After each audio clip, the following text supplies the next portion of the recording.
Hi hello मी रिद्धी आणि आज झी24तासच्या एक खास कार्यक्रमात मी तुमचं स्वागत करते. एक मेडिकल ड्रामाविषयी आज आपण बोलणार आहोत कारण ए जिंदगीचा ट्रेलर आता रिलीज झालेला आहे आणि तो निश्चित तुम्ही सगळ्यांनी पाहिला असेल. तर हा मेडिकल ड्रामा नेमका काय आहे, चित्रपट नेमका काय असणार आहे, त्या संदर्भात बोलण्यासाठी आज आपल्यासोबत ए जिंदगीच्या टीममधले काही सदस्य आहेत. तेव्हा त्यांच्याकडूनच आपण ए जिंदगीविषयी जाणून घेणार आहोत आणि तेव्हा फार काही न बोलता थेट त्यांच्याकडेच आपण जाऊयात. सगळ्यात आधी मी तुम्हा सगळ्यांचं स्वागत करते. आपल्यासोबत चित्रपटाचे दिग्दर्शक, गीतकार आणि अभिनेत्री असे तिघही जण आहेत आणि त्यांच्याकडून आपण चित्रपटाविषयी जाणून घेणार आहोत. त्यांचे अनुभव काय आहेत याविषयी जाणून घेणार आहोत. सगळ्यात सुरुवातीला मी अनिर्बन तुमच्याकडे येते. मेडिकल ड्रामा असं तुम्ही ए जिंदगीला म्हणताय, तर त्यामागचं नेमकं कारण काय? तो आई एम अ डॉक्टर. मैं मेरी स्पेशलिटी है ट्रांसप्लांटेशन, किडनी ट्रांसप्लांट. तो मैं यूएस में काम करता हूँ और वहाँ हमने एक फंड रेज़र ऑर्गेनाइज़ किया था जहाँ मेरी मुलाकात हुई इस बंदे से जिसकी कहानी है ये. तो उसने मुझे अपनी कहानी बताई and it was so beautiful कि I really thought we need to make let the story reach out to a bigger audience. तो पहले I started with एक आर्टिकल लिखा मैंने कि उसको पब्लिश करने के लिए. तो वो पब्लिश तो नहीं हुई लेकिन whoever read the article उन्होंने कहा कि this is so dramatic, this is so beautiful, it will make a very good film, you know. तो मैंने एक स्क्रीन प्ले लिखा उस पर और फाइनली मैंने अप्रोच किया डिफरेंट प्रोड्यूसर्स को. तो शीलादित्य बोरा प्लेटून 1 फिल्म्स के जो हैं, he agreed to make a film out of it. And that is basically how it. जी निश्चित. So medical ड्रामामध्ये प्रत्यक्ष जिने काम केलं आहे ती मृण्मयी सुद्धा आपल्यासोबत आहे. तर तुझ्या भूमिकेविषयी आणि तुझ्या चित्रपटाच्या एकंदरीत शूटिंगच्या अनुभवाविषयी ऐकायला आवडेल. एक तर मला खूप छान वाटतं की मराठी चॅनल आमची ही हिंदी फिल्म कव्हर करतायत. त्यामुळे माझं आत्ता एक पाय तिथे एक पाय इथे असं मला वाटतंय, पण खूप छान वाटतंय. आणि आय एम शुअर प्रेक्षक जे आपले मराठी प्रेक्षक आहे त्यांनाही खूप छान वाटेल की मी एका वेगळ्या जगात जाऊन त्याचा भाग झाली आहे आणि आम्ही सगळे मिळून एक गोष्ट सांगू पाहतोय. आणि ही फक्त हिंदी फिल्म आहे असं म्हणता नाही येणार, कारण अनिर्बान आमचे दिग्दर्शक बंगाली आहे, आमचा प्रोड्युसर शीलादित्य हा आसामचा आहे. चित्रपटात रेवती मॅम आहेत ज्या स्वतः चेन्नईच्या आहेत. सत्यजित दुबे जो आहे तो यूपीचा आहे, मी इथली मराठी आहे. त्यामुळे असं भारतातल्या सर्व ठिकाणं ॲब्सोल्युटली पॅन इंडिया प्रोजेक्ट हे असं होतं. इनफॅक्ट आमच्या क्रूमध्येही DOP बंगाली, साऊंड आसाम बेंगॉली असे, एडिटर इज महाराष्ट्रीयन सूरज. त्यामुळे खूपच वेगळा अनुभव होता. त्यात मी ह्या चित्रपटात एका मल्याळी नर्सची भूमिका केली आहे. त्यामुळे त्यानिमित्ताने मला थोडंसं मल्याळम बोलता आलं. आणि एका हॉस्पिटलमध्ये आम्ही शूट केलं. एक खरी गोष्ट आम्ही सांगू पाहतोय जेही खूप स्पेशल आहे. म्हणजे ती खोटी वाटावी अशी गोष्ट आहे, पण ती खरी आहे. ती अतिशय आशादायी आहे, अतिशय हार्ट वॉर्मिंग आहे. त्यामुळे प्रेक्षकांना खूप शक्ती, खूप बळ, खूप आनंद, खूप प्रेम ह्या गोष्टीतून मिळेल अशी आमची आशा आहे. ओके. सो आता आपण फिल्ममध्ये ज्यांनी गीत लिहिलेलं आहे त्यांच्याकडे जाणार आहोत. सर तुमच्याकडून ऐकायला आवडेल की हा सगळा अनुभव कसा होता आणि या एका मेडिकल ड्रामासाठी शब्द लिहिणं हा कसा अनुभव होता? इट वॉज ये मेडिकल ड्रामा से ज़्यादा for me it is a very emotional story. तो the song did not concentrate on the medical part of the thing. It was mainly the emotional aspect of the film and the crisis that the character goes through and the turmoil and it's a strange story that, you know, it is happiness and sorrow, they go together. And for some characters it's happiness and दूसरे के लिए ये this is, you know, so because it is organ transplant, so someone dies and then the organ transplant happens. So when someone is dying, people are sad about that, but someone who gets the organ is happy, you know. So both the emotions go together. So emotion was what we concentrated on. And Anirban is also a poet, so he had a basic thing written and he had in mind very specific thing what kind of song he wanted.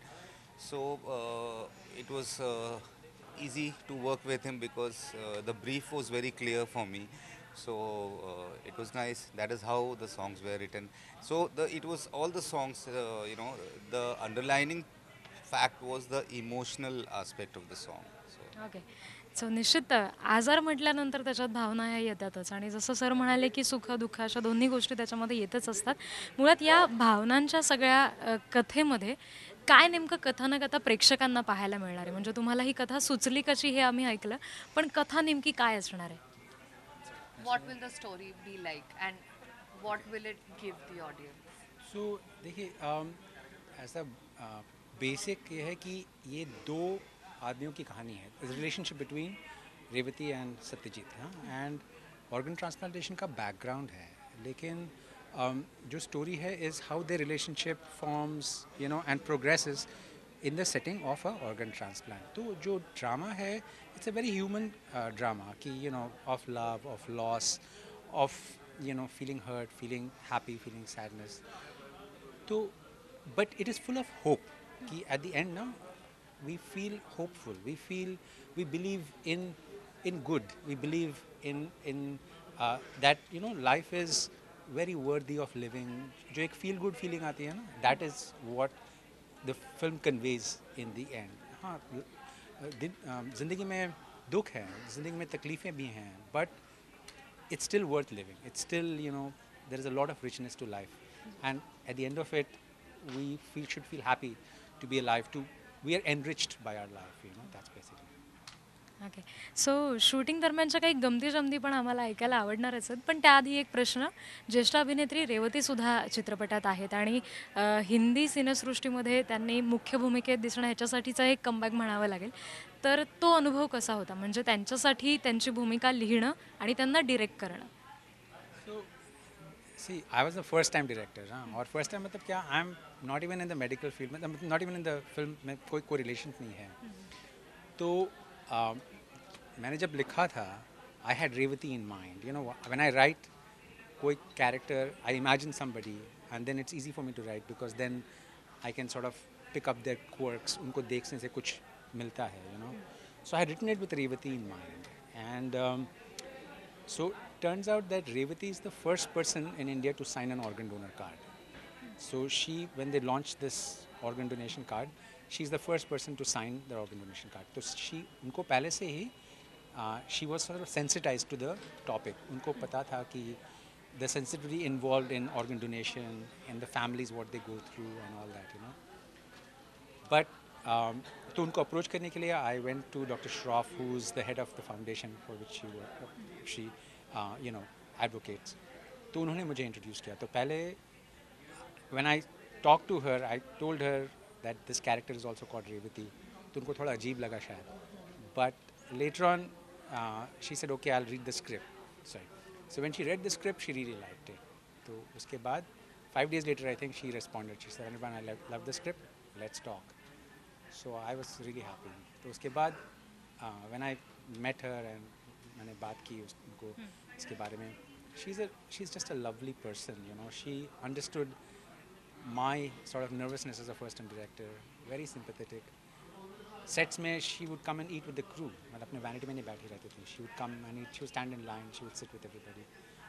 So she was like really such a nice person, such a great experience, especially मेरे लिए as a first-time director. Everybody was nice, but with her stature, I felt especially grateful that she was so kind to me and to everybody generally.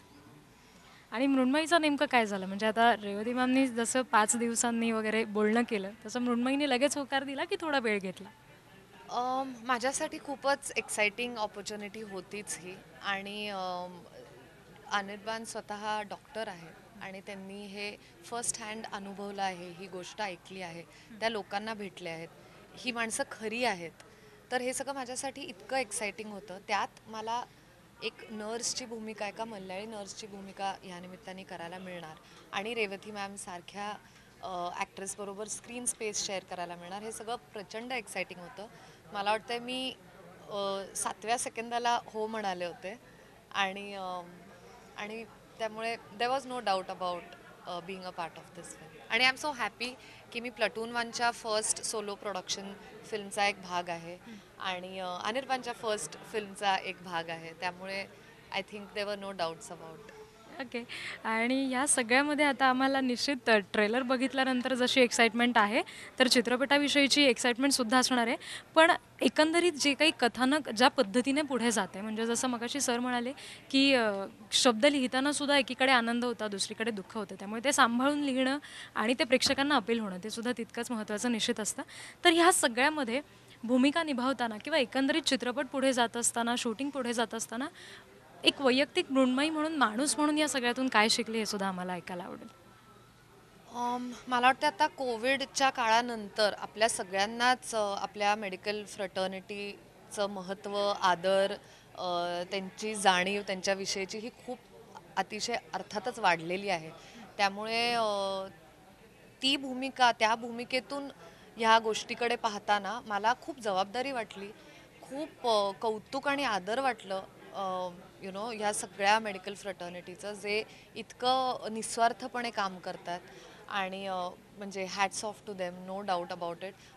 आम्ही खऱ्या हॉस्पिटलमध्ये shoot करत होतो, तर आपण normal माणसं जेव्हा हॉस्पिटलमध्ये जातो तेव्हा आपल्याला एक असं जरा धस्स होतं की बाबा आपण हॉस्पिटलमध्ये आहोत. पण तिथे मला ते स्वतःला सांगावं लागायचं की मी एक नर्स आहे, हे माझं रोजचं रुटीन आहे. मी माझा दैनिक वावर हा इथेच असतो. त्यामुळे मी नाही त्या गोष्टींनी ओव्हरवेल्म होऊ शकत. तर मला वाटतं की खूप जास्त त्यांच्याविषयीचा माझा आदर वाढला, खूप जबाबदारी वाटली ही भूमिका साकारताना. त्यामुळे आय होप की मी न्याय दिला आहे आपल्या मेडिकल फ्रटर्निटीला. ऑफकोर्स अनिर्बान आमच्याबरोबर होतेच, त्यामुळे ते सगळं ऑथेंटिक आणि प्रोफेशनल वाटेल ह्याची काळजी आम्ही सगळ्यांनी घेतली आहे. तर एका अर्थाने आम्ही सगळ्यांनी मेडिकल फ्रटर्निटीला हा चित्रपट डेडिकेट केला आहे. त्यामुळे this is the biggest take away, a lot of respect and love for all of them. So Amitabhji, पुन्हा एकदा मी तुमच्याकडे येईन. मगाशी जसं तुम्ही म्हणालात की एका बाजूला सुख आहे, एका बाजूला दुःख आहे, आणि हे दोन्ही सांभाळून लिहिणं, तर शब्द लिहिणं यामध्ये नेमकी कशी ताळमेळ होते तुमचा याच बाबतीतला, स्पेशली दोन्ही भावना सांभाळतानाचा अनुभव? I won't call it difficult. Uh, it's always a challenge. Every song is a challenge. Every situation is a challenge. And in today's time, uh, it's not every day that you get to write a song which challenges you as a writer. You know, like just to write a love song or you know, so it's nice, but it's always better if there is a challenge. When you're doing something, I'm not only talking about writing a song. You know, in any profession, I'm sure, like as an actor, y- every actor wants a role that challenges that artist. So it was challenging. It was very good that I got to write on these emotions. So I never look at it like it's a tough song. I don't find writing tough. I enjoy writing. So it is a challenge. Every song is a challenge. And here it was because, especially the song that has just been, the teaser has been released by Kailash K. So you will, if you listen to that song, you have both the emotions. You have happiness also, and you have some sadness, and again there is hope also. So those elements, especially in that song. So it was that kind of a challenge, which was good. I really, I liked writing the song. There is another song called As Zindagi, the title track. Again, it's a very philosophical kind of a song. And then there is a love song, Jo Na Ho Tum. So it was nice. It was very nice, and the music is very good. The compositions are good, and we have very nice singers singing. So it's a great album. I'm very proud of it. Yeah. So 14 ऑक्टोबरला ए जिंदगी आपल्या सगळ्यांच्या भेटीला येतोय. एक शेवटचा प्रश्न अनिवार्य सरांसाठी, लेखक म्हणून, दिग्दर्शक म्हणून प्रेक्षकांना काय अपील कराल? येत्या 14 ऑक्टोबरला सिनेमा येतोय तो पाहण्यासाठी. Appeal as to the audience to go and watch. See, हम लोगों ने जो फिल्म बनाई है, we have put our like blood, sweat and tears into it. This is a work of love, a work of passion. See, I'm very far away from the film world, but I felt the story was so strong, so heartwarming, so beautiful that I was willing to give up my career, my this, to bring it on. And you know, the actors have done a beautiful job. The lyrics are lovely, the songs have come out very nice, and we feel very proud of what we're putting out there, you know, because we feel it's very different. अभी जो ऐसा कुछ नहीं आ रहा है, because you know now the movies are violent, like you know, edgy. We are just presenting a human drama, family friendly. You can watch with anybody. It's a feel good movie, you know. So and it'll give you hope at the end of it. And at the end of it, एक सबको एक बहुत strong social message आएगा कि देखिए organ donation जो है, think about the fact that somebody has lost कोई किसी का अपना खो गया है. In that moment we ask them to think about somebody else's दुख, you know. तो उनको तो दुख है ही, but despite the fact that they're feeling so sad, they can think of somebody else's misery and donate their loved ones' organs, you know. So to me, that is the most beautiful thing a human being can do, is that we empathize with somebody else. मैंने कहाँ पढ़ा था कि you know, the first sign of civilization is that they found a skeleton where the bones had a fracture and they had healed. So क्या है ना, in the wild, if an animal fractures his leg, it dies because it has no support. It's in humans that somebody has a fracture, we support the person, let the fracture repair. And that is the first sign of civilization, is that we care about somebody else, you know. And that is what our movie is trying to show, is that in the depths of your despair, you can still care about somebody else. And that is the message of the movie, is that, you know, like Zindagi, despite its turns and twists, is very beautiful, you know. And there is a lot of hope, there is a lot of good that can come out of the way we, you know, care about one another. आणि या सगळ्यामध्ये आता cinema release होण्या अगदी काही दिवसांपूर्वी दिग्दर्शकांनीच आपलं छान कौतुक केलं आहे, म्हणून छोटंसं हसलेल्या मृण्मयीला पुन्हा एकदा विचारूयात की तुझं अपील काय असेल. मला असं वाटतंय ह्या चित्रपटातली जी सगळी पात्र आहेत, एकूण एक पात्र आहे, ते प्रेक्षकांना खूप जवळचं वाटणार आहे. तुम्ही ट्रेलरमध्ये जर पाहिलं तर ते जसे दिसतात, जसे बोलतात, ते इतके आपल्या ओळखीचे वाटतात. मलाही पाहताना असं वाटतं की अरे हे सगळे किती जवळचे आपल्या आजूबाजूची माणसं वाटतात. तर आणि मला खात्री आहे की आपल्या मराठी प्रेक्षकांना तसे चित्रपट पाहायला आवडतात. तर आता ते एका हिंदी चित्रपटाच्या माध्यमातून आपल्याकडे येत आहे, तर प्रेक्षकांनी जरूर थिएटरमध्ये जाऊन पाहावं. अतिशय मनाला शांती देणारं, बळ देणारं, शक्ती देणारं आणि तुम्हाला असं उत्स्फूर्तपणे वाटेल की जाऊन आपण कुणापाशी तरी प्रेम व्यक्त करूयात. इतकं चांगलं फिलिंग देणारी ही फिल्म आम्ही सगळ्यांनी मिळून बनवली आहे. त्यामुळे प्रेक्षकांनी त्याला प्रतिसाद आणि सपोर्ट द्यावा. 14 ऑक्टोबरपासून सर्व थिएटर्समध्ये प्रदर्शित होईल. तेव्हा धकाधकीच्या जीवनामध्ये रोज तुमचं काम सांभाळत असताना टेन्शन्स असतात, सगळं असतं, पण कुठेतरी एक वेगळी स्टोरी, तुम्हाला एक पॉझिटिव्ह होप देणारी स्टोरी 14 ऑक्टोबरला सगळ्या सिनेमागृहांमध्ये ए जिंदगी पाहायला विसरू नका. ए जिंदगीची टीममधले काही सदस्य आज आपल्याकडे आले. zee24 तासशी तुम्ही सगळेजण बोललात, त्यासाठी खूप खूप आभार. आणि सिनेमाला आणि तुम्हाला सुद्धा खूप खूप शुभेच्छा. धन्यवाद. बहिणाबाईंची जात्यावरची ओवी म्हणजे